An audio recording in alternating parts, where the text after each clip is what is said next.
à l'occasion de la reprise des entraînements de la société V-Club, club le plus populaire de la République démocratique du Congo. Venus de différents coins du pays, avec drapeau en main, signe d'attachement à leur équipe. Les supporters n'ont eu du temps dans les gradins pour ovationner les chairman du club, le général Gabriel Amessi, pour ses recrutements. En cette première journée de la reprise des entraînements de la société Vita Club, 10 nouvelles recrues ont été présentées au public, à savoir Jimmy Baindula, ancien sociétaire de JSK de Kinshasa, Alongo Ndombe d'Arc-en-Ciel, Jésus Mabudi de Rangers, l'international Makousou de Bélor, Katembo Rodrigue de Djougari. Malgré tout, tu n'as repos, mais tu s'entraînes normal, tu s'entraînes du coup. Comment est-ce qu'on appelle ça? On va y aller pour nous soutenir Bissot. Dans la poste, on va porter Ligue des Champions. À tout ça, il faut on y sur la route et à l'amour. La monument qui est boulot, la Ligue, c'est très bien. Il y a Rolo Baming, il y a Kaka, Batika Bissoté, Bazana Bissot. Soutenir Bissot, on a conseil, presque dans tout. Toujours derrière Bissot. 2 joueurs ont également signé leur comeback dans les clubs. Il s'agit d'Eric Bokanga et Jérémy Bassidois. Promesse, on a promettre l'AS Club, c'est vraiment un grand club à Kinshasa. Dans la Ligue des Champions, on connaît toujours qu'on a Bissot Ndé Bazalaka, Tokenema Msika. Surtout pour l'Anga, on s'est donné en fond et à la qualité, on a Zalaka. Pas Tokenema Msika. Dans les lots de ces nouvelles recrues, avions noté également la présence de 2 internationaux maliens et un international zimbabwéen. Promesse cette saison d'entrer en Ligue des Champions, surtout être champion au pays. Inch'Allah. Je suis heureux, je suis bien accueilli au Congo, j'ai vu les supporters en train de m'encourager, je suis très content, je vais faire de mon mieux. Comparativement aux dernières années, Vita Club s'inscrit cette saison dans la logique d'un recrutement professionnel et le tout se déroule sous la coordination de son entraîneur principal, Florent Ibengue. Satisfait parce que le public est venu nombreux et il est sorti satisfait de son entraînement, donc c'est une très bonne chose. Même si pour moi l'entraîneur c'est pas forcément la meilleure des choses pour pouvoir s'entraîner, mais cette saison on a décidé que pendant la première semaine on allait travailler ainsi avec le public l'après-midi pour qu'ils puissent voir les joueurs qui arrivent, et ensuite on va aller dans un endroit un peu plus calme au centre Kourara pour qu'on puisse justement mieux travailler dans la sérénité. Le recrutement il est l'affaire de tous, mais c'est vrai que ce sont des joueurs que j'ai vus avec l'aide de la cellule de recrutement. Surtout que nous sommes dans Kinshasa, la capitale. Cette équipe de vert et noir va pouvoir jouer son match de Supercoupe de la RDC contre Santola Lupopo, qui n'est pas encore arrivé ici à Kinshasa. Mais est-ce que tu penses que V-Club pourra avoir ce titre?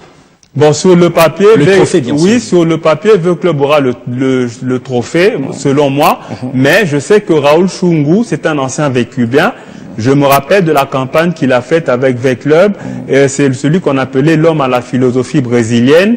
Et bon, Lupopo aussi est une grande équipe dans l'histoire de la RDC. Bon, c'est toujours dans la rivalité Kinshasa-Lubumbashi. Mais bon, moi je dis sur le papier, V-Club aura le trophée. Mais comme vous avez dit en début d'émission, le football n'est pas une science exacte. Voilà. Donc il y a une marge d'erreur. Et c'est là qu'on verra le spectacle probablement le 30 août. Et avec la sélection faite par Florent Ibengue, il y a de quoi se dire que ça sera une première mise dans la compétition, bien sûr, la saison sportive 2015-2016 qui s'ouvre. Oui, donc Ibengue va tester ses nouveaux pions. On a parlé du retour de Jérémy Bassidois. On a parlé de l'arrivée de Jimmy Baindula qui met tout le monde d'accord. C'est un jeune qu'on a pu interviewer lors de l'Assemblée générale de la Linafoot. Oui. Il est en provenance de JSK. Il a été sacré meilleur joueur de l'EPFKIN, saison 2014-2015. C'est un jeune qui monte. Bon, je me dis, c'est bien parce qu'on peut faire confiance aux talents locaux.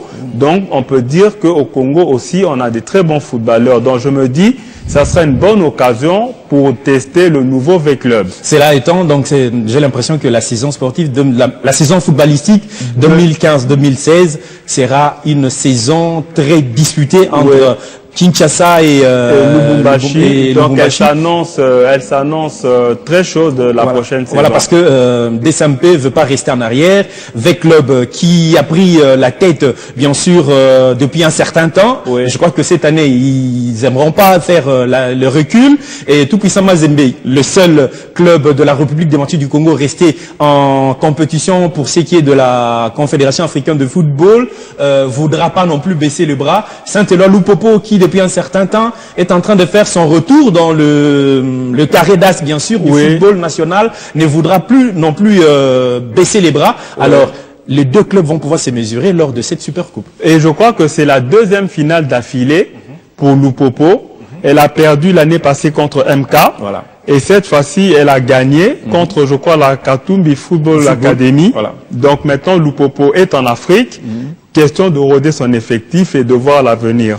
Puisqu'on parlait de l'association sportive V-Club, nous allons vous proposer la toute première séance d'entraînement, de reprise d'entraînement de l'ASV Club. C'était aussi au sein du stade de Tata Raphaël de la Queutule.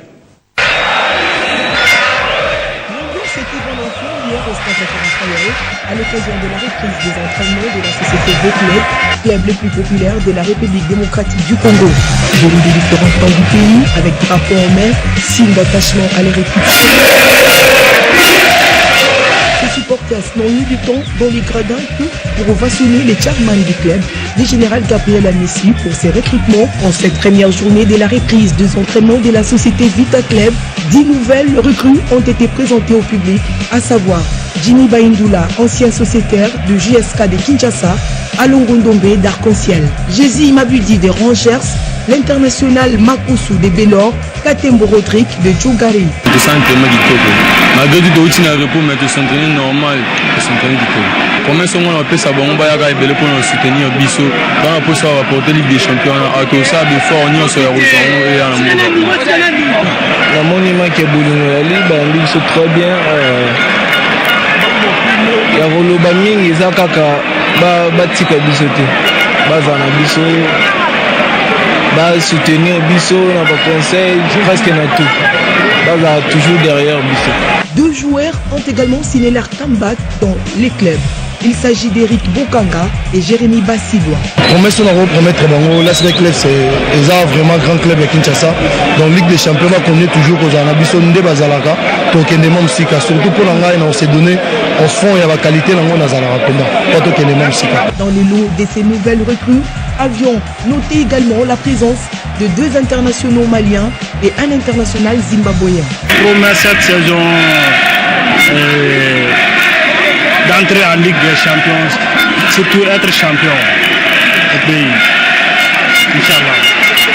Je suis heureux, je suis bien accueilli au Congo. J'ai vu les supporters en train de m'encourager. Je suis très content. Je vais faire de mon mieux.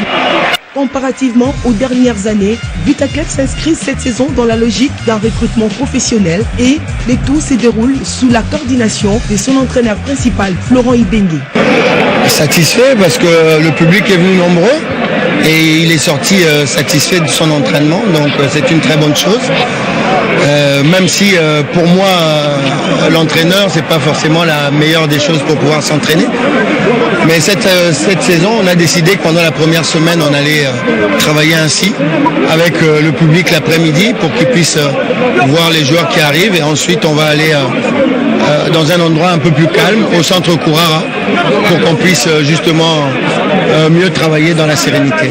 Le recrutement il est l'affaire de tous, mais c'est vrai que ce sont des joueurs que j'ai vus avec l'aide de la cellule de recrutement.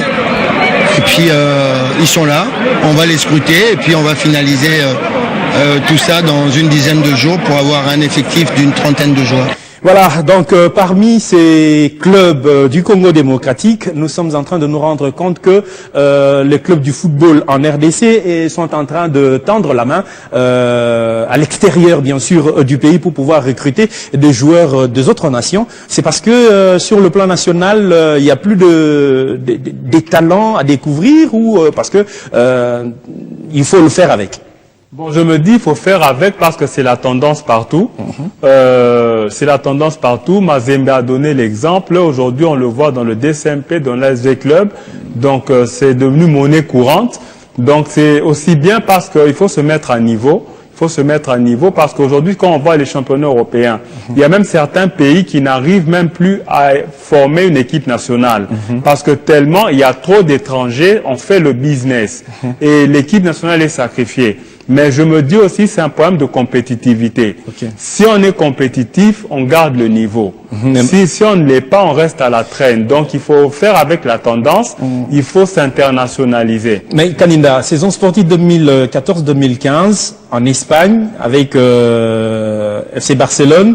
Au début de la saison, il y a eu des problèmes. Les Espagnols contestaient par rapport à Messi qui gagne beaucoup d'argent sur le sol espagnol alors qu'il n'est pas espagnol.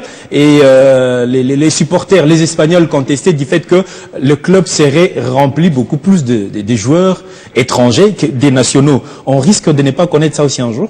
Bon, moi je me dis Messi est argentin par le sang. Mais dans la mentalité et dans la conception du football, c'est un Espagnol.